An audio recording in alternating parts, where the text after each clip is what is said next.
महाराष्ट्र की राजनीति के नए स्वरूप के रचनाकार उप मुख्यमंत्री देवेंद्र फडणवीस जी, अध्यक्ष बावनकुले जी, आदरणीय शांतक्का जी, सम्मानित मंच और इस सभा में उपस्थित सभी सम्मानित बहनों और भाइयों, आज हम सब जिस महापुरुष के गौरव की यात्रा के इस अवसर पर एकत्र हुए हैं, वह व्यक्ति हैं जिन्होंने राष्ट्र के इस गौरव के अभियान का सूत्रपात किया था। कुछ लोग ऐसे होते हैं जीवन में जो एक नहीं अनेक आयामों पर राष्ट्र के सम्मान और गौरव के उत्थान में अपनी भूमिका निभाते हैं। वीर सावरकर जी उस बिरले प्रकृति के महापुरुष थे कि बताइए, जब उन्होंने 1907 में यह कहा था कि 1857 को प्रथम स्वातंत्र्य समर कहा था, तो मैं विनम्रता से पूछता हूं, ये आज जो लोग भाषण देने की बात कर रहे हैं, क्या इनमें से किसी ने उससे पहले 1857 को स्वतंत्रता संग्राम कहा था? तब ये सब कोई सिपाही विद्रोह, कोई म्यूटनी, कोई रिवोल्ट बोलते थे। परंतु ये भी एक सुखद संयोग देखिए कि 1857 के स्वातंत्र्य समर का सूत्रपात भी इसी महाराष्ट्र की धरती से हुआ था, जब नाना साहब पेशवा जी उसके मुख्य रणनीतिकार थे, चीफ एग्जीक्यूटर तात्या टोपे जी थे, और सबसे प्रमुखता से जिनका स्मरण किया जाता है रानी लक्ष्मीबाई जी यहीं के थे, और उसे स्वतंत्रता संग्राम का उद्घोष के रूप में भारत के स्वतंत्रता अभियान में लाने वाले भी वीर सावरकर जी यहीं पे थे। अब आप सोचिए, आज एक और मामले में बहुत अद्भुत दिन है। आज 4 अप्रैल का दिन है, भगवान महावीर की जयंती है। आप सोचिए कि वीर का भी पर्व है और महावीर का भी पर्व है। भारत की सनातन यात्रा के प्रतीक भगवान का भी पर्व है और आधुनिक गौरव के उन्नायक एक महानायक का भी पर्व है। और आप ये भी बात सोचिए, कैसा अद्भुत संयोग है। मैं याद दिलाना चाहता हूं, जो लोग आज सावरकर जी के बारे में तमाम अनाप शनाप बातें कहते हैं, कई बार वो समझ नहीं पाते कि काल चक्र की गति क्या थी। 100 वर्ष पूर्व का समय और आज इतना बड़ा परिवर्तन आया कि बताइए, ये नागपुर की धरती जहां हम खड़े हुए हैं, यहां एक और संयोग है कि राष्ट्रवाद के विशाल वट वृक्ष के बीज का आरोपण भी इसी धरती से हुआ था, जो आज पूरे भारत में आदरणीय प्रधानमंत्री श्री नरेंद्र मोदी जी के रूप में एक विराट रूप में उठता हुआ दिखाई पड़ रहा है। और यह भी आप एक संयोग समझिए, जब हमारी सरकार बनी थी 2014 में, तो 16 मई 2014 को चुनाव परिणाम आए थे और 18 मई 2014 को लंदन के प्रमुख अखबार द गार्डियन, ये लंदन को इसलिए कोट कर रहे हैं कि जो सेंट में चंदन मिलाने लंदन गए थे उनको ज्यादा बेहतर समझ में आए। तो द गार्डियन ने अपने संपादकीय में लिखा था कि 16 मई 2014 should be remembered in Indian history as the day on which Britishers finally left India। आप सबको याद हो कि 14-15 अगस्त 1947 की रात जब भारत की पहली संविधान सभा बैठी थी, तो नेहरू जी का बड़ा प्रसिद्ध भाषण है जिसकी पहली लाइन थी, ट्रिस्ट विद डेस्टिनी, यानी हिंदी में कहेंगे तो नियति के साथ मिलन। गार्डियन लिखता है कि 16 मई 2014 is a second tourist with destiny in India. यह भारत का दूसरी बार नियति के साथ मिलन था। उसका कारण क्या था? वो कहता है कि स्वतंत्रता के बाद लंबे समय तक एक ऐसे विचार का शासन रहा जो प्रेरणा में, विचार में, मानसिकता में ब्रिटिश कॉलोनियल लीगेसी यानी ब्रिटिश औपनिवेशवादी विरासत का प्रतीक था। पहली बार एक ऐसे विचार के हाथ में सत्ता आई है जिसमें कोई विदेशी प्रभाव नहीं है, जो अपनी प्रकृति, विचार और उत्पत्ति में पूर्णता भारतीय है। मगर इसमें भी मैं संयोग क्यों बता रहा हूं? मोदी जी ने शपथ ग्रहण की 26 मई 2014 को, और शपथ ग्रहण करने के बाद जब वो संसद में गए तो संयोग देखिए कि 28 मई को सावरकर जी का जन्मदिन होता है। तो संसद भवन में पहले महापुरुष जिनके ऊपर माल्यार्पण करने का संयोग बना तो वो स्वतंत्र वीर सावरकर थे। तो आप ये समझिए कि राष्ट्रवाद का बीज जहां से शुरू हुआ था, जब राष्ट्रवाद की वह सत्ता प्रखरता के साथ उभरी, तो यह संयोग ही था कि सावरकर जी के चित्र पर माल्यार्पण करके उठी। परंतु सावरकर जी उन लोगों में से थे जिन्होंने फूलों के हार की अपेक्षा नहीं की थी, जिन्होंने जीवन में सिर्फ अंगारों का हार ही देखा था। स्वतंत्रता के समय ब्रिटिश साम्राज्य से लड़ते हुए, काला पानी की दुर्धर्ष सजा को देखते हुए, और उसके बाद यदि दुखद रूप में कहें तो स्वतंत्रता के बाद भी छल के द्वारा, झूठे आरोपों में पुनः सरकार के द्वारा दंडित करने का प्रयास किया गया, और उनके छोटे भाई नारायण सावरकर जी की उसी हिंसा में अंततः उसी के कारण मृत्यु हुई। तो मुझे नहीं लगता है कि भारत के इतिहास में कोई ऐसा व्यक्ति होगा जिसने ब्रिटिश काल में भी इतना कष्ट सहा हो और स्वतंत्र भारत के बाद भी सहा हो। परंतु मैंने कहा ना, वो अंगारों का हार लेकर चले, और जो फूलों के हार जिनको मिलते हैं वो तो तब होता है जब इतिहास बदल जाता है, पर अंगारों का हार उनका होता है जो इतिहास को बदलते हैं।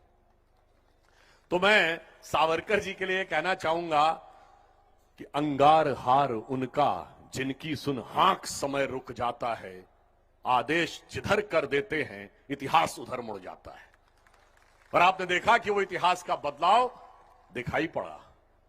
और फिर आप ये समझिए, बदलाव सिर्फ इतना ही नहीं आया, देखिए कितना बड़ा बदलाव आया है कालचक्र की गति का, कि अब नया संसद भवन भी बन रहा है और भव्य श्री राम मंदिर भी नया स्वरूप धारण कर रहा है। ये दोनों का एक साथ होना कोई महज संयोग नहीं है। अब मैं वहां पे कहता हूं कि जब पहले चित्र पे माल्यार्पण किया संसद भवन में, और उसी कालखंड में मोदी जी के नेतृत्व में बनी सरकार में नया संसद भवन बन रहा है, तो जानते हैं बाकियों के कलेजे पे सांप क्यों लौट रहा है? अरे ये तो वो थे जो कोर्ट में गए थे कि संसद भवन के ऊपर के शेर बड़े आक्रामक दिख रहे हैं, यानी इनको शेर भी बिल्ली जैसे चाहिए थे। मगर अफसोस कि अब शेर शेर जैसे लगने लगे हैं, और शेरों की संख्या भी भारत में बढ़ने लगी है, और नई भारत के संसद के ऊपर भी शेर प्रखरता से दिख रहे हैं। सावरकर जी ने जिन विचारों को रखा था उसका प्रतीक स्वाभिमान के साथ अब नया भारत नए स्वरूप में आगे बढ़ता हुआ दिखाई पड़ रहा है। अब एक और बात देखिए, जो ये लोग प्रचारित करने का प्रयास करते हैं कि सावरकर जी ने हिंदुत्व का विषय दिया, और हिंदुत्व का विषय तो सिर्फ सावरकर जी ने दिया, 100 साल पुराना था। मगर ये बताइए, जो लोग ये कहें कि हिंदुत्व का विषय सिर्फ 100 वर्ष पुराना था, मुझे लगता है कि उन्हें भारतीय इतिहास की जानकारी नहीं है। और कम से कम महाराष्ट्र की धरती पे आकर अगर वो देखें तो 350 साल पहले छत्रपति शिवाजी महाराज के नेतृत्व में जो हिंदवी स्वराज्य बना था, और उसके बाद जो हिंदू पद पातशाही के रूप में कर्नाटक आज से लेके और आज के पानीपत तक जो साम्राज्य था, अगर किसी को उसमें हिंदुत्व नजर नहीं आता था तो मैं उनको याद दिलाना चाहता हूं कि छत्रपति शिवाजी महाराज के साम्राज्य के लिए जहां से वीर सावरकर जी प्रेरणा लेते थे, उनके राज कवि भूषण ने क्या कहा था कि राखी हिंदुआनी हिंदुआन का तिलक राख्यो, राखी हिंदुआनी हिंदुआन का तिलक राखो, स्मृति पुराण राखो, वेद धुन सुनी में, और शाही के सपूत शिवराज शमशीर तेरी, दिल्ली दल दाब के दीवाल राखियो दूनी में। अब अगर हिंदू और हिंदुआनी शब्द में आपको हिंदुत्व तो समझ में नहीं आता, तो मुझे लगता है कि उनकी बुद्धि के ऊपर तरस आने की बात है। और इतना ही नहीं, देखिए समय कैसा बदला है कि शिवाजी के कवि भूषण ने शिवाजी के लिए एक और बात लिखी थी। उन्होंने लिखा था, मोड़ राखे मुगल मरोड़ पातशाह राखे, मोड़ राखे मुगल मरोड़ पातशाह राखे, राम नाम धर निज रसना सुधर में। रसना जीव को कहते हैं, यानी अपनी जिह्वा पर भगवान राम का नाम रखकर मुगलों को मरोड़कर, और औरंगजेब का एक नाम था ना पातशाह गाजी जिंदा पीर, उनको मरोड़कर और मुगलों को मोड़ कर रखा। और आगे उन्होंने लिखा, मोड़ राखे मुगल मरोड़ पातशाह राखे, राम नाम रख रज निस रसना सुधर में, और देव राखे देवल में, देव राखे, और बैरिन की हद रखी तेग बल शिवराज, देव राखे देवल स्वधर्म राख्यो घर में। और आज यही हो रहा है, राम का नाम हमारी जिह्वा पर, सारे भारत के बैरी अपने हद में, और अपना अपना स्वधर्म हमारे घर में और हमारे हृदय में। और संयोग देखिए, कल ही निर्णय आया है कि अब एनसीईआरटी के पाठ्यक्रम से भी मुगलों वाला चैप्टर डिलीट हो रहा है।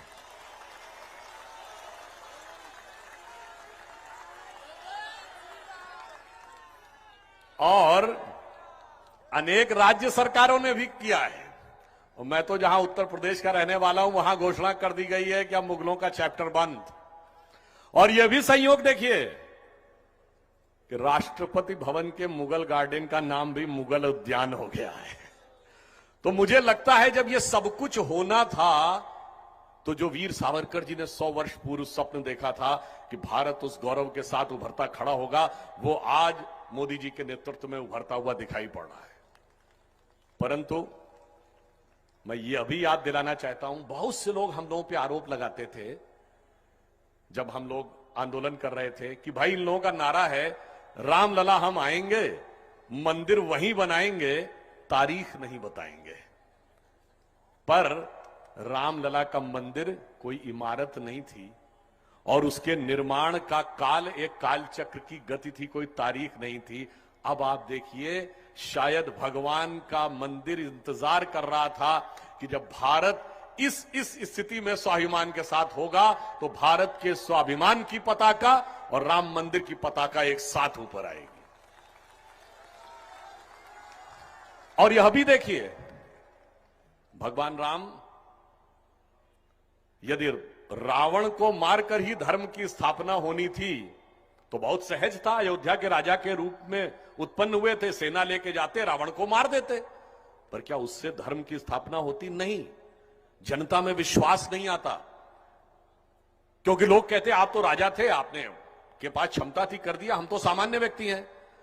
इसलिए पहले राजा राम वनवासी राम बनते हैं, फिर निषाद राज का सम्मान, फिर शबरी का सम्मान, फिर सुग्रीव का राज्याभिषेक, फिर बानर, रीछ, भालू समाज के सबसे कोने में पड़े हुए तबके जिनकी तरफ किसी की दृष्टि नहीं जाती थी, सबको साथ में लेकर संगठित करके उस समय की विश्व की सबसे बड़ी शक्ति को पराजित किया, तब धर्म की स्थापना होती है। और आज संयोग देखिए, जब राम मंदिर बनने जा रहा है, तो पहले राष्ट्रपति रामनाथ कोविंद जी थे, और अब राष्ट्रपति महामहिम द्रौपदी मुर्मू जी हैं, जो अनुसूचित जनजाति से भारत की पहली बार प्रथम महिला बनी हैं। यानी जो राम के कालखंड में हुआ, वही राम मंदिर के कालखंड में हो रहा है। इसे आपको एक सुखद दैवीय संयोग समझना चाहिए। अब मैं कहना चाहता हूं कि वीर सावरकर जी के विषय में एक दो चीजों की तरफ मैं ध्यान जरूर आकृष्ट करना चाहता हूं। आज बहुत से लोगों को बड़ा तैश आने लगा है, वो स्वतंत्र वीर सावरकर जी के बारे में पता नहीं जाने क्या क्या अनाप शनाप टिप्पणी करने लगते हैं। वो पिछड़ी जाति के बारे में अपमानजनक टिप्पणी करने लगते हैं। उसके बाद भी और तो और भारत के लोकतंत्र, भारत के बारे में विदेश से जाके टिप्पणियां करने लगते हैं और उसके बाद भी सहज रूप से माफी मांगने की बजाय सत्याग्रह के नाम पर अपने अहंकार और दंभ का दुराग्रह दिखाने का प्रयास करते हैं। और आपने देखा न्यायालय में भी जाते हैं तो सहज रूप में नहीं जाते, एक सामान्य व्यक्ति के रूप में जाइए, अपना विषय कह के चले आइए। मगर ऐसे कैसे चले जाएं, माफी कैसे मांग लें? माफी थोड़ी मांगेंगे। माफी की बात करते तो मैं याद दिलाना चाहता हूं, साहब आप क्यों माफी मांगेंगे? आप साहब नहीं है, साहिबे आलम हैं, फर्जंद अंजुमन हैं, वली हैद सल्तनत हैं, छोटे सरकार हैं, इसीलिए आगे पीछे लश्करे जर्रार लेकर न्यायालय के पास जाते हैं, न्यायालय को दबाव में लेने के लिए या एजेंसीज को धमकाने के लिए। मगर जो माफी की बात करना चाहते हैं, मैंने अभी देखा था कि देवेंद्र फडणवीस जी का ही वक्तव्य था माफी के बारे में, उन्होंने बहुत स्पष्ट कहा था। मगर मैं आपको याद दिलाना चाहता हूं, ये चूंकि 2023 है, भारत के इतिहास में एक ऐसा भी दौर आया जब किसी नेता को सजा हुई और बगैर माफी मांगे सजा माफ हो गई। वो 1923 था, ठीक 100 साल पहले। नेहरू जी नाभा के जेल में गिरफ्तार हो जाते हैं, उन्हें जेल हो जाती है और जेल में उनको बड़ा असहज लगता है और 2 दिन के अंदर उनके पिता मोतीलाल नेहरू जी वाइसराय से बात करके जेल में उनको सुख सुविधाएं उपलब्ध करा देते हैं। आप खाना पीना, कपड़े धुलने के लिए फल, सब कुछ मिलने लगता है। और ये बात और किसी ने नहीं कही है, उनके साथ जेल में रहे कांग्रेस के नेताओं ने, जिनकी किताब है हैंडकफ्ड विद नेहरू, उन्होंने लिखा। 5-6 दिन जेल में रहने के बाद नेहरू जी को 2 साल की सजा होती है। और मजे की बात देखिए, दोपहर में 2 साल की सजा होती है और शाम होते होते वहां का ब्रिटिश एडमिनिस्ट्रेटर अपने विशेषाधिकार का प्रयोग करते हुए सजा को माफ कर देता है। तो आप तो उस खानदान से हैं। और यह फैक्ट मैं पहले भी बोल चुका हूं, वीर सावरकर को, जो भारत के एकमात्र क्रांतिकारी हैं जिनको 2 जन्मों का कारावास हुआ था, और किस वर्ष में हुआ था? 1910। और जाके चेक कर लीजिए 1910 में कांग्रेस का अध्यक्ष कौन था? कांग्रेस का अध्यक्ष था एक ब्रिटिश सरकार का सेक्रेटरी विलियम वैडनबर्न। आप ब्रिटिश हुक्मरानों के कदमों के तले बैठे थे और आक्षेप उस पर लगाते हैं जिसको वो लोग 2-2 जन्मों के कारावास की सजा दे रहे थे। अब ये बताइए, जब सावरकर जी सजा की सुनवाई के बाद बाहर निकले तो उन्होंने हंसते हुए कहा, चलो इसी बहाने अंग्रेजों ने हमारे पुनर्जन्म की धारणा को तो माना कि एक के बाद दूसरा जन्म भी होता है। जो लोग ये कहते हैं, मैं उनसे पूछना चाहता हूं, एक नेता बताइए कांग्रेस का जो अंग्रेजों के जमाने में गोली से मारा गया हो। मैं राष्ट्रीय अध्यक्ष स्तर के नेता की बात कर रहा हूं, सामान्य कार्यकर्ता के नहीं। एक नेता बताइए जो फांसी चढ़ाओ, एक नेता बताइए जो काला पानी हुआ हो जिसको, और लाला लाजपत राय जी को छोड़कर एक नेता बताइए जो पुलिस की लाठियों से भी घायल हुआ हो। मगर और खुद ब्रिटिश हुक्मरानों के द्वारा स्थापित और ब्रिटिश हुक्मरानों की सदारत में बैठे रहते थे। एक बहुत बड़े मशहूर शायर हुए अकबर इलाहाबादी, उन्होंने एक शेर लिखा था जो ऐसी धारणा है कि इन्हीं लोगों के लिए लिखा गया था कि दिन में धरना प्रदर्शन करते थे और रात में ब्रिटिश हुक्मरानों के साथ डिनर करते थे।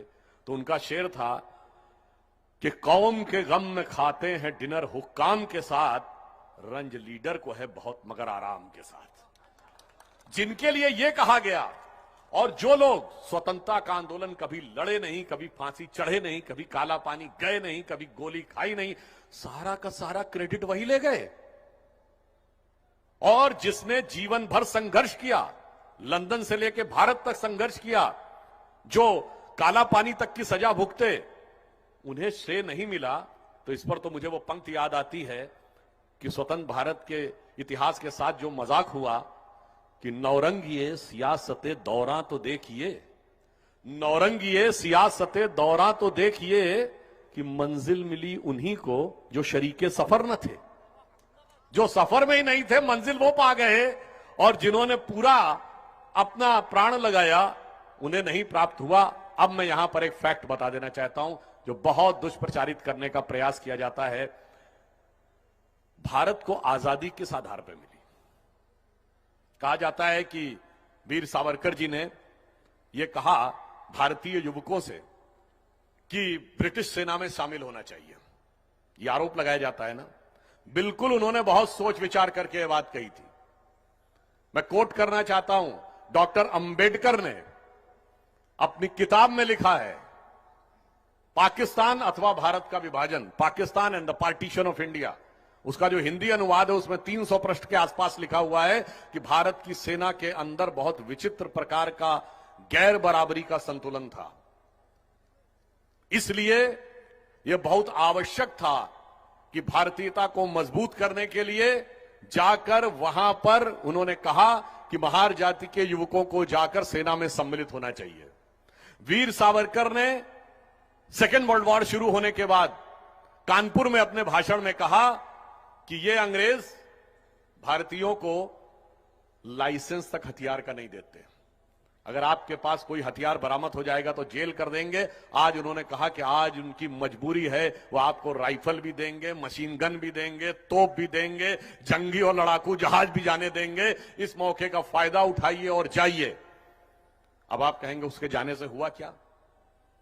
मैं इस बात को सिर्फ किसी सांप्रदायिक नजरिए से नहीं कहना चाहता, परंतु डॉक्टर अंबेडकर ने अपनी किताब में लिखा है कि उस समय जिन्ना ने यह कोट करके कहा था कि भारत की सेना में ज्यादातर, ब्रिटिश टाइम में ज्यादातर सैनिक पंजाब से आ रहे हैं और 50% से अधिक मुस्लिम थे।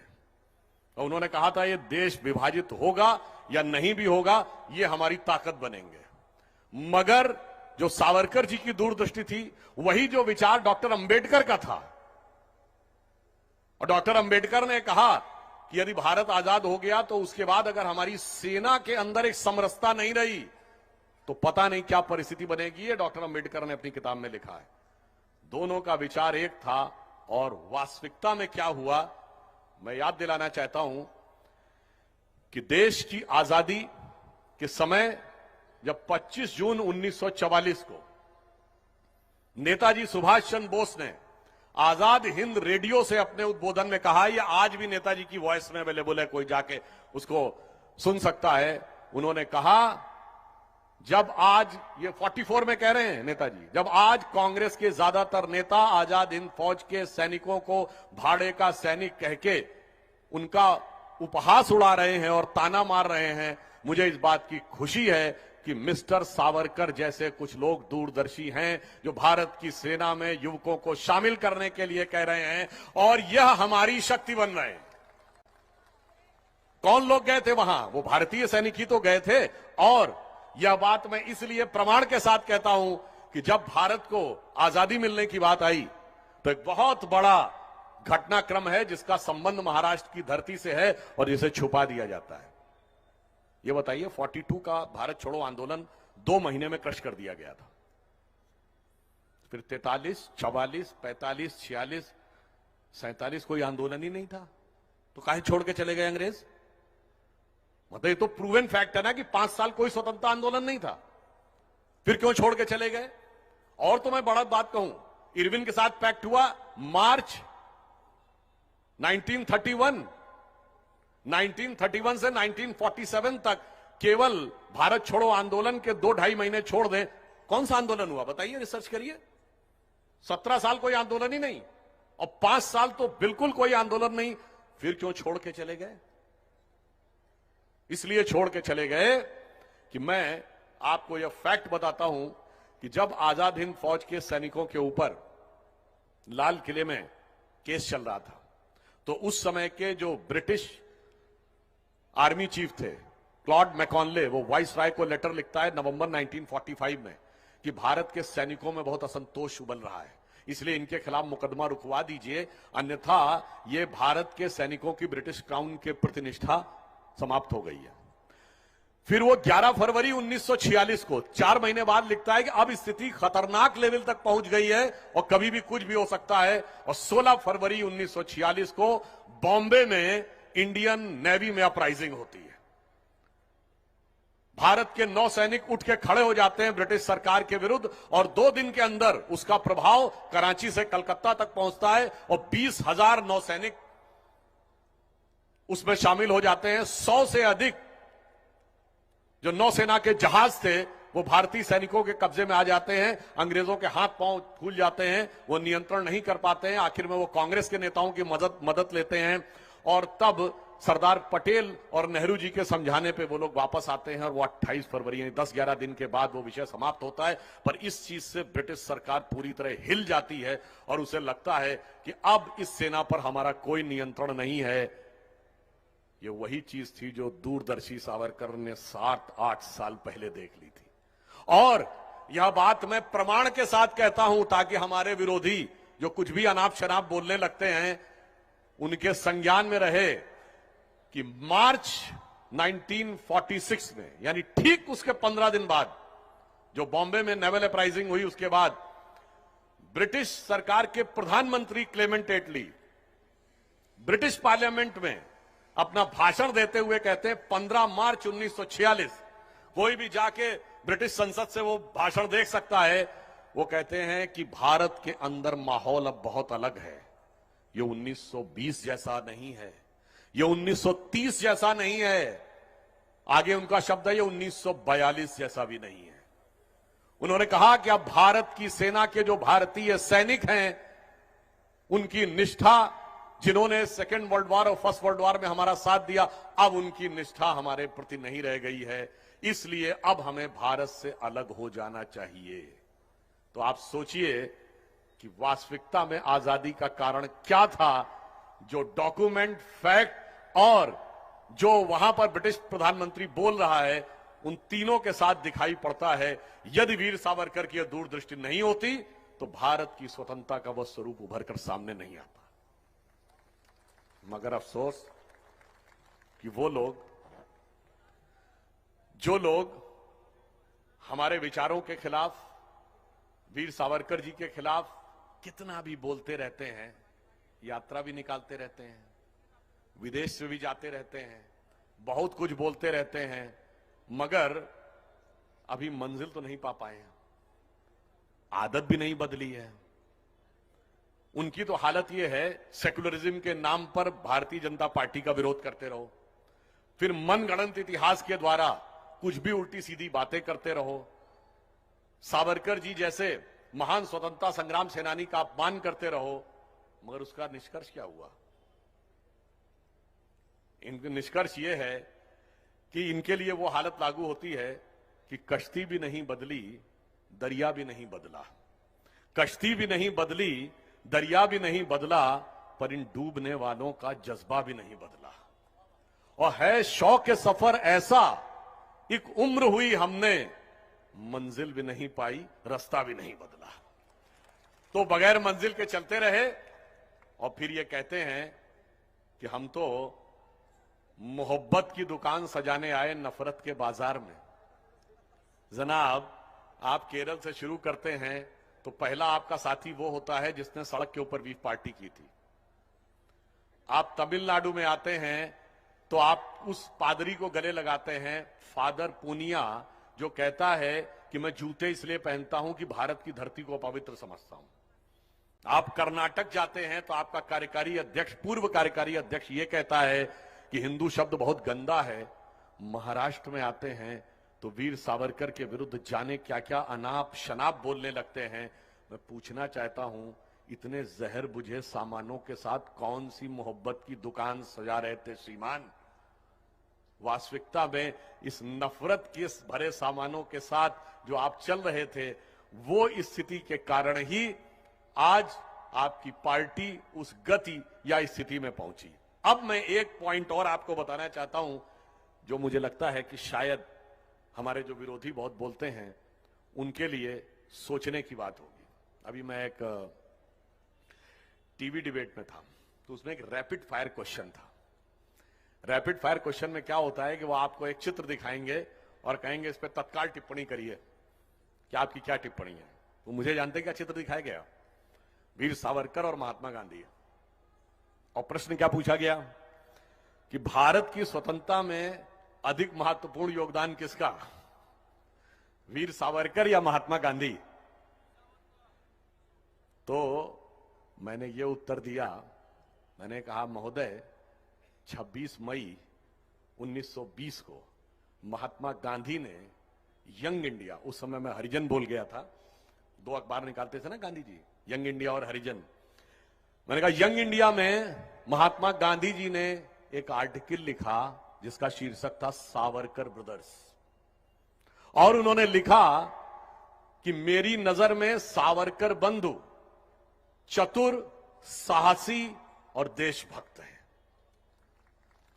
उन्होंने आगे लिखा कि इनमें से एक विनायक दामोदर सावरकर के साथ लंदन में मेरी भेंट हुई थी। और आगे उन्होंने लिखा ब्रिटिश राज की बुराइयों को उन्होंने मुझसे पहले, कहीं अधिक पहले पहचान लिया था। तो उसने कहा जी आपने आगे बोला नहीं। मैंने कहा मैंने तो गांधी जी को कोट किया, गांधी जी कह रहे हैं कि ब्रिटिश राज की बुराइयों को उन्होंने मुझसे पहले पहचान लिया था। तो अब तो गांधी जी का ही स्टेटमेंट ऊपर है ना, और वो कह रहे हैं कि सावरकर उनसे आगे थे इस मामले में। तो अब किसी भी प्रकार के कंफ्यूजन की गुंजाइश नहीं रखती। और आगे गांधी जी क्या कहते हैं, वो अपने देश से बहुत प्यार करते हैं, इसीलिए वो काला पानी की सजा भुगत रहे हैं।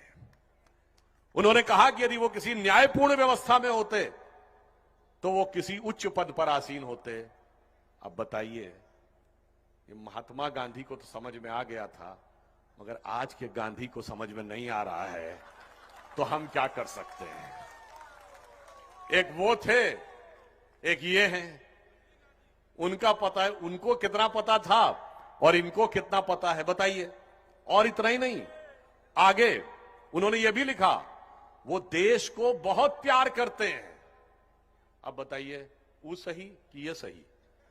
इसलिए मैं कहता हूं कभी कभी जो आज के हमारे गांधी हैं, जो चिर युवा हैं 50 साल के बाद भी, पर खाली चिर युवा नहीं है, चिर व्याकुल भी हैं। आप देखते हैं ना, हमेशा एकदम हड़बड़ी में रहते हैं, और चिर व्यथित भी हैं, दुखी भी रहते हैं हमेशा, और चिर कुपित भी हैं, गुस्से में भी रहते हैं। Perpetually agitated and perpetually frustrated, a perpetual youth. जिनको कि भाई देश का इतिहास नहीं पता, अपना इतिहास तो ध्यान रखिए, गांधी को तो पढ़ लीजिए, उसके बाद उनके बारे में कुछ बोलिए। अब इतना ही नहीं, आप ये समझिए कि जब महात्मा गांधी ने इतना कहा तो उसके बाद तो उन्हें समझ में आना चाहिए। परंतु वीर सावरकर की मैं एक और बात बताना चाहता हूं। अंग्रेजों ने जब उनको छोड़ा तो वो एकमात्र व्यक्ति थे जिनकी डिग्री जब्त कर ली। कहा आप कोई नौकरी नहीं कर सकते, कोई व्यवसाय नहीं कर सकते, आप कोई किताब नहीं लिख सकते, आप किसी अखबार में कोई आर्टिकल नहीं लिखेंगे। वो तो स्वतंत्रता का आंदोलन नहीं लड़ रहे थे।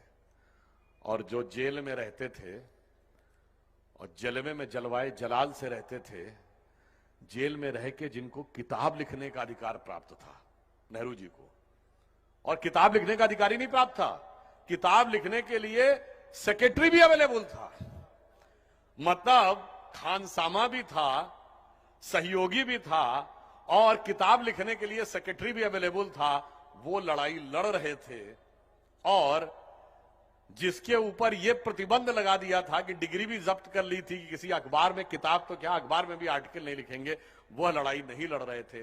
मुझे लगता है आज भारत का इतिहास जो अब करवट ले रहा है, वो असलियत धीरे धीरे सामने आती जा रही है, वो सारी सच्चाइयां सामने आती जा रही हैं, और ये सिर्फ ऐतिहासिक करवट नहीं ले रहा है। आज भारत एक नया स्वरूप धारण कर रहा है। आप सभी ने देखा कि स्वतंत्रता का यह अमृत महोत्सव वर्ष है, जिसमें हम ब्रिटेन को पीछे छोड़ के 5वीं सबसे बड़ी अर्थव्यवस्था बने हैं।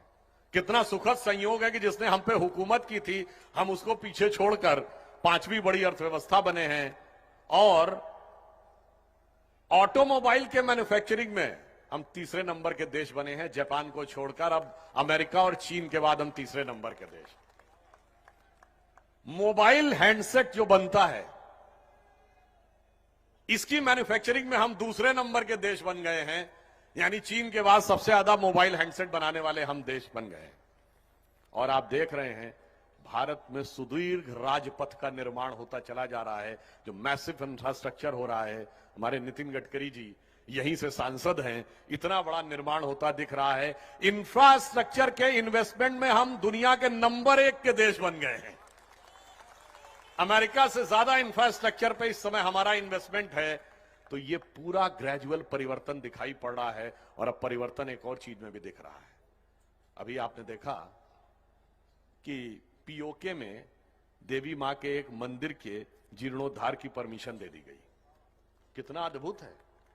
जबकि ये 9 साल पहले 9 साल हैं जब हमने पाकिस्तान के साथ कोई औपचारिक द्विपक्षीय वार्ता नहीं की, नो ऑफिशियल बायलैटरल डायलॉग। और कोई कहेगा नहीं किया तो आपने क्या हासिल कर लिया?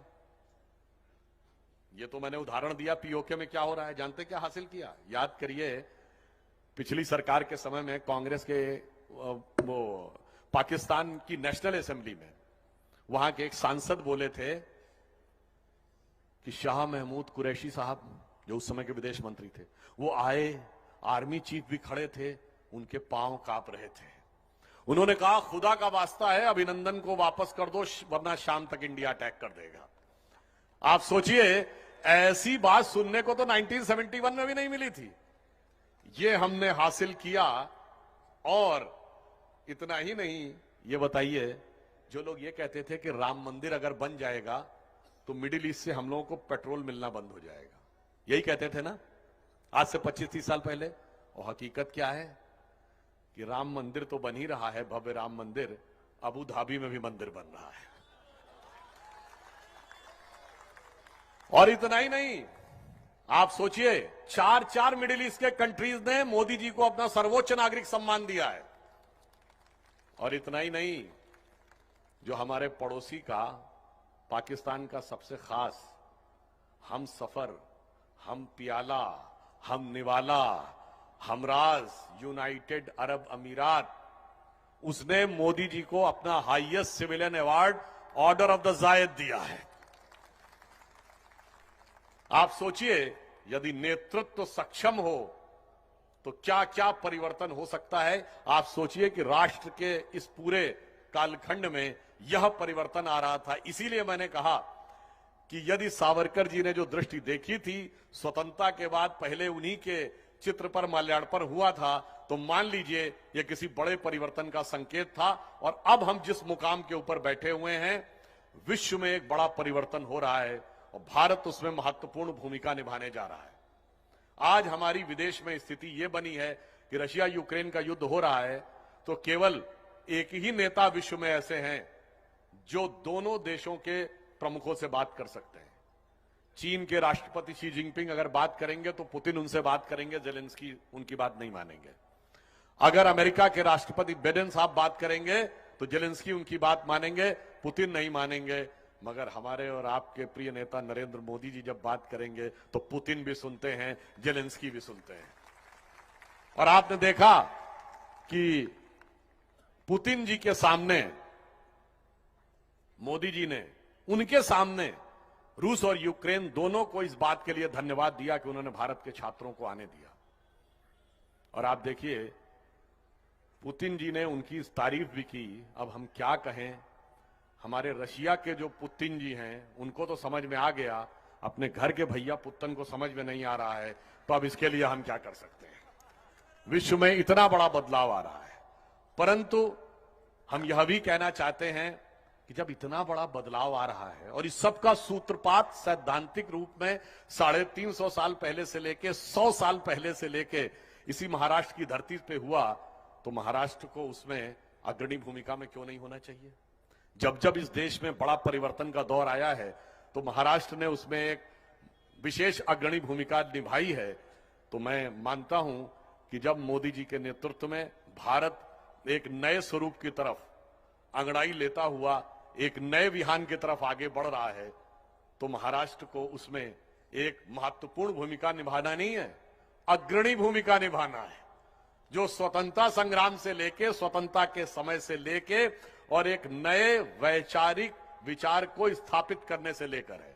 चूंकि प्रधानमंत्री जी ने जब 15 अगस्त 2022 को लाल किले से अपना उद्बोधन दिया तो उन्होंने कहा कि अमृत महोत्सव वर्ष समाप्त नहीं हुआ है, यह अमृत काल प्रारंभ हुआ है। यानी 75 वर्ष से लेकर जब हम 100 वर्ष पूरे करेंगे तब भारत को उस अवस्था में पहुंचना होगा जो हमारा भवितव्य है। और इसके लिए उन्होंने 5 प्रण दिए। वो क्या थे? नंबर 1, 2047 तक भारत को विकसित राष्ट्र बनाना है और नंबर 1 की अर्थव्यवस्था बनाना है। नंबर 2, इसके लिए गुलामी की मानसिकता से अपने को, गुलामी के किसी भी प्रभाव से अपने को मुक्त करना है। और नंबर 2, इसके लिए अपनी विरासत पर गर्व करना है। नंबर 3, इसके लिए हमें अपने, नंबर 4, इसके लिए हमें अपने कर्तव्य का पालन करना है। और 5वां, कर्तव्य का पालन सामूहिक रूप से करना है। तो आप देखिए कि ये सारे लक्ष्य हम सामने रखेंगे तब वह स्वप्न साकार होगा जो हमारे इन महापुरुषों ने देखा था। इसलिए मैं याद दिलाना चाहता हूं, स्वराज्य का उद्घोष भी तो यहीं से हुआ था। लोकमान्य तिलक ने सबसे पहले पूर्ण स्वराज्य कहा था। और मैं आपसे कहता हूं, पिछले, देखिए राजनीति में जब परिवर्तन की बात आती है तो बहुत से लोग 5 साल 10 साल का परिवर्तन देखते हैं। 2 साल बाद क्या होगा, 5 साल बाद क्या होगा, अगले चुनाव में क्या होगा, इसके अगले चुनाव में क्या होगा, बस इसके आगे किसी की दृष्टि नहीं होती है। पर हम वो पार्टी हैं जो ये भी देखते हैं कि 50 साल बाद क्या होगा और 500 साल बाद इस देश का क्या होगा और 5000 साल पहले क्या था। अब उसका आप उदाहरण देखिए। जब लोकमान्य तिलक ने 1905 में पूर्ण स्वराज्य की बात कही तो उनको क्या कहा गया था कि एक राइट विंग एक्सट्रीमिस्ट है। कांग्रेस के लोगों ने कहा पूर्ण स्वराज्य की बात कहां थी, बात तो यह थी कि वायसराय की एग्जीक्यूटिव काउंसिल में कंसेशंस प्राप्त करने हैं। अरे पूर्ण स्वराज्य मिल ही नहीं सकता, यह विचार अतिवादी है। अंग्रेजों के राज में सूरज नहीं डूबता, भगवान भी उनके साथ हैं। उस जमाने में यही कहा जाता था। पर देखिए 20 साल गुजरे, 1925 आया, तिलक जी के मित्र गोखले, गोखले के शिष्य गांधी, पूर्ण स्वराज्य का आंदोलन एक रियलिटी हो गया। अब देखिए परिभाषा बदल गई। जिसको राइट विंग एक्सट्रीमिस्ट कहा जाता था अब वो स्वीकार्य हो गया। अब एक्सट्रीमिस्ट कौन बोला जाने लगा? जो हमारे कांग्रेस के अंदर जिनको हिंदूवादी नेता कहते थे, जिसमें सरदार पटेल थे, पुरुषोत्तम दास टंडन थे, मदन मोहन मालवीय थे, राजेंद्र बाबू थे, केएम मुंशी थे, और 20 साल हुए, 47, ये सब सत्ता में आ गए। अब ये स्वीकार्य हो गए। अब राइट विंग एक्सट्रीमिस्ट कौन था? श्यामा प्रसाद मुखर्जी और दीनदयाल उपाध्याय। देखिए परिभाषाएं 20-20 साल में कैसे बदल रही है और देश की राजनीति किधर जा रही है। अगले 20 साल गुजरे, 1970 का दशक आया। अब हमने 1969 में संयुक्त विधायक दल की सरकारें जनसंघ के साथ बना ली, दीनदयाल जी स्वीकार्य हो गए। अब दक्षिण पंथ जिसको कहते हैं, जिसे हम राष्ट्रवाद कहते हैं, उसके प्रतीक कौन थे? अटल बिहारी वाजपेयी, जो वह कविता जिन्होंने रची थी, हिंदू तन मन हिंदू जीवन रग रग हिंदू मेरा परिचय। अब और 20 साल गुजरे, 1990 का दशक आ गया। अब अटल जी स्वीकार्य थे। अब राइट विंग के प्रतीक कौन थे? अडवाणी जी, जो कहते थे जहां राम का जन्म हुआ हम मंदिर वहीं बनाएंगे। और 20 साल गुजरे, 2010 का दशक आया। अब उन लोगों को अडवाणी जी अच्छे लगने लगे। अब वो कहते हैं एक्सट्रीमिस्ट मोदी जी हैं। तो मेरे भाई 120 साल का इतिहास समझ लीजिए। The direction of the Indian politics is going in right direction. वो बिल्कुल सही दिशा में जा रहा है। अब आप इस काल चक्र की गति को न समझ पाए, और इसको सबसे पहले अगर देखा था तो उसी कालखंड में हमारे स्वतंत्र वीर सावरकर जी ने देखा था। उन्होंने जो दूरदृष्टि दी थी, आज देश उत्तरोत्तर उसी दिशा में आगे बढ़ता चला जा रहा है। इसलिए मैं अधिक समय न लेते हुए सिर्फ यह कहना चाहूंगा कि जो कुछ स्वप्न हमारे युग दृष्टा महापुरुषों ने देखा है, वो स्वप्न अब साकार होने का समय आ गया है, और इसके संकेत अब दिखाई भी पड़ते हैं। आप सबको यदि ध्यान हो तो श्री अरविंदो, जिन्हें महर्षि अरविंद कहते हैं, उन्होंने कहा था कि भारत एक महान संक्रमण काल से गुजर रहा है। 175 वर्ष का यह संक्रमण काल है, और इस 175 वर्ष पूर्ण होने के बाद भारत अपने शिखर की तरफ बढ़ना शुरू कर देगा। उन्होंने उस 175 वर्ष के कालखंड की शुरुआत मानी थी रामकृष्ण परमहंस जी के जन्म से, जिनका जन्म हुआ था 1836 में। तो 175 कब पूरे हुए? 2011 में। 2012 से परिवर्तन दिखा कि नहीं देश में? 2012 के बाद भारत जिस दिशा में आगे बढ़ना शुरू हुआ, उसे आप ऐसे कह सकते हैं कि अरुण गगन पर महाप्रगति का अब ये मंगल गान उठा, करवट बदला अंगड़ाई ली, सोया हिंदुस्तान उठा। और 12 से 22 आते आते वो हिंदुस्तान और प्रखरता की तरफ आगे बढ़ता चला जा रहा है। ये मैंने सिर्फ इसलिए कहा कि सब कुछ तय है, बस आपको वर्तमान में उसे सही दिशा में, सही दृष्टि में जाना है। और हमारे विचारों के बारे में जिस प्रकार का दुष्प्रचार किया जाता है, उस विचार को भी हमें स्थापित करके दिखाना है। यह कहा जाता है, हिंदुत्व के शब्द को लांछित करने का प्रयास किया जाता है, यह भी गुलामी की मानसिकता का एक प्रभाव है, इससे बाहर निकलना है। यह एक मानसिकता, एक षड्यंत्र है जो ये कहती है कि सर तन से जुदा तो वॉर क्राई नहीं है, मगर जय श्री राम वॉर क्राई है। आप सोचिए, इस मानसिकता से हमें लड़ना है। इसलिए हमें हिंदुत्व के उस स्वरूप को स्थापित करना है जिसका कि प्रथम उद्घोष आधुनिक काल में वीर सावरकर जी ने किया। और आपको याद हो, अटल जी ने वो प्रसिद्ध वाक्य बोला था, सावरकर माने तप, सावरकर माने तेज। तो मैं अटल जी की वह प्रसिद्ध कविता हिंदू तन मन हिंदू जीवन रग रग हिंदू मेरा परिचय का जो अंतिम छंद है, वह मैं आपको बताना चाहता हूं, जिसमें कि हिंदू और हिंदुत्व क्या है इसका पूरी व्याख्या आ जाती है। उन्होंने कहा, होकर स्वतंत्र मैंने कब चाहा मैं कर लूं जग को गुलाम, मैंने तो सदा सिखाया है करना अपने मन को गुलाम। हमने तो कहा अपने को जीतो, दुनिया को जीतने की हमने कोशिश नहीं की। होकर स्वतंत्र मैंने कब चाहा मैं कर लूं जग को गुलाम, मैंने तो सदा सिखाया है करना अपने मन को गुलाम। गोपाल राम के नामों पर कब मैंने अत्याचार किया, कब दुनिया को हिंदू करने घर घर में नरसंहार किया। कोई बतलाए काबुल में जाकर कितनी मस्जिद तोड़ी, भूभाग नहीं शत शत मानव के हृदय जीतने का निश्चय, हिंदू तन मन हिंदू जीवन रग रग हिंदू मेरा परिचय। और अंत में मैं कहना चाहता हूं, ये षड्यंत्र में हमारे दिमाग में क्या क्या फैक्ट बिठाए जाते हैं वो भी याद रखने की जरूरत है। जो आज कहा जाता है ना कि भाई आज यह विचार क्यों रख रहे हैं, यह विचारधारा आज भी पनप रही है इस देश में। मैं एक फैक्ट और याद दिला देना चाहता हूं, 1946 की, आदरणीय नितिन जी आ गए हैं, हम सब लोग उनका स्वागत करें।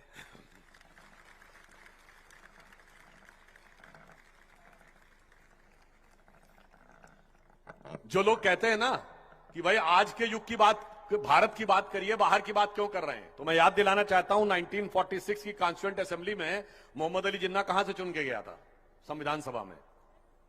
लाहौर से, कराची से, पेशावर से, ढाका से, चिटगांव से नहीं, मुंबई से चुन के गए थे। कितने लोगों ने वोट किया था? 95% मुस्लिमों ने वोट किया था, 95%। तो इसलिए मैं कहना चाहता हूं कि ऐसी बात नहीं है, हमें दृढ़ता के साथ, ईमानदारी के साथ सबको राष्ट्र की मुख्य धारा में लेकर आना है, और जो इस तरह की शक्तियां हैं उनको पूरी तरीके से नियंत्रित भी करना है। तो मैं सिर्फ ये कहकर विषय को समाप्त करता हूं कि वीर सावरकर जी ने अपना पूरा जीवन जिया, वो जिस भाव से जिया, उस भाव को परिलक्षित ये करता है कि है अमित सामर्थ्य मुझ में, याचना मैं क्यों करूंगा, है अमित सामर्थ्य मुझ में, याचना मैं क्यों करूंगा, रुद्र हूं विष छोड़ मधु की, कामना मैं क्यों करूंगा। अरे हम तो वो हैं जो इतने उदार हैं कि जीतने के बाद भी छोड़ देते हैं। हम इतने उदार हैं कि सांपों को भी दूध पिला देते हैं। तो देश में क्या द्वेष फैला सकते हैं?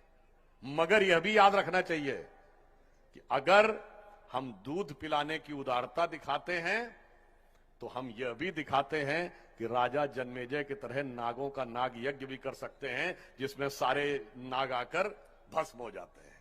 तो दूध भी पिलाते हैं, परंपरा हमारी मित्र, किंतु नाग यज्ञ का विधान नहीं भूले। और अंत में एक और बात कह दूं कि शौर्य के साथ, स्वाभिमान के साथ, क्योंकि ये सावरकर गौरव यात्रा है ना, तो देश का गौरव कब उठा? 2014 से पहले एक 5-6 साल अटल जी का दौर छोड़ दें तो हम ऐसे देश थे, दुनिया के इकलौते और विचित्र देश थे, मोहल्ले में लड़ाई हो या दुनिया में लड़ाई हो, हमेशा क्या होता है? छोटा और कमजोर कहता है बड़ा और ताकतवर मुझे सता रहा है। परंतु यहां हम बड़े मुल्क थे, ताकतवर मुल्क थे, हम कहते थे छोटा और कमजोर हमें सता रहा है। परंतु अब वही स्थिति बदली है और अब एक नई सोच आई है। अब पड़ोस वाला कहता है कि भारत आंख दिखा रहा है। वो क्यों? क्योंकि हमने बालाकोट भी करके दिखाया, सर्जिकल स्ट्राइक भी करके दिखाई। वो शायद प्रेरणा इस पंक्ति से मिलती है कि कहने को तो राणा कहे वंशज कहाते हम, राणा साहेब पौरुष अब क्यों नहीं विचारिए। अरे जीने के लिए तो मरना सीखना ही होगा प्यारे, कायरता का खोल तन मन से उतारिए। और आतंक जो मिटाना चाहते हो तो लोग गांठ बांध, कोई एक मारे आप 10-20 मारिए। और इसके बाद आप देख रहे हैं एकदम शांति है, अब नई दिशा में आगे बढ़ रहा है। तो मैं सिर्फ ये कहना चाहता हूं, हम दुनिया के यंगेस्ट देश हैं, सबसे युवा देश हैं। यह सत्य है क्या? यह अर्ध सत्य है। पूर्ण सत्य यह है कि we are the youngest nation and oldest civilization. सबसे युवा देश है और सबसे प्राचीन सभ्यता है। एक गौरवशाली अतीत है और स्वर्णिम भविष्य है। वो हमारी प्रतीक्षा कर रहा है, सिर्फ वर्तमान का हमें सही प्रयोग करना है। जैसे भगवान कृष्ण ने गीता का पूरा उपदेश अर्जुन को दे दिया, फिर भी अर्जुन को कॉन्फिडेंस आ गया था क्या? उसने कहा महाराज वो सब तो ठीक है, पर इतने बड़े बड़े लोगों से कैसे जीतेंगे? तो भगवान ने विराट रूप दिखाया और कहा देखो ये तय है, इन्हें भूमि पर गिर पड़े होना है और तुम्हें सिंहासन पर बैठे होना है। तो अर्जुन कहते हैं महाराज जब ये तय ही है तो फिर काहे बात का रक्तपात करना, आप पलक झपकाइए, मैं सिंहासन पे बैठा हूंगा और ये लोग जमीन पे पड़े होंगे। तो भगवान कहते हैं तय तो है, मगर मिलेगा कर्म के सिद्धांत के अनुसार ही। उसी प्रकार हमारा भविष्य तय तो है। मोबाइल में आप कोई गाना रिकॉर्ड कर लेते हैं ना, बजेगा तो वो गाना भी, पर उंगली तो दबानी पड़ेगी ना। उंगली सही दिशा में दबाइएगा, वही नियति सामने दिख जाएगी। और अंत में ये समझिए, अभी हमने देवी का पर्व मनाया है। हम सभी चाहते हैं कि हमारे घर में समृद्धि भी आए और बुद्धि भी आए। समृद्धि की देवी कौन है? लक्ष्मी। और बुद्धि की देवी कौन है? सरस्वती। दोनों किस पे विराजती हैं? कमल पे। तो बस कमल जितना खिला रहेगा, हमारे देश में समृद्धि और बुद्धि दोनों आती रहेगी। तो बस ये याद रखिए कि गौरवशाली था भूत, भविष्य भी महान है, अगर संभालें आप उसे जो वर्तमान है। धन्यवाद।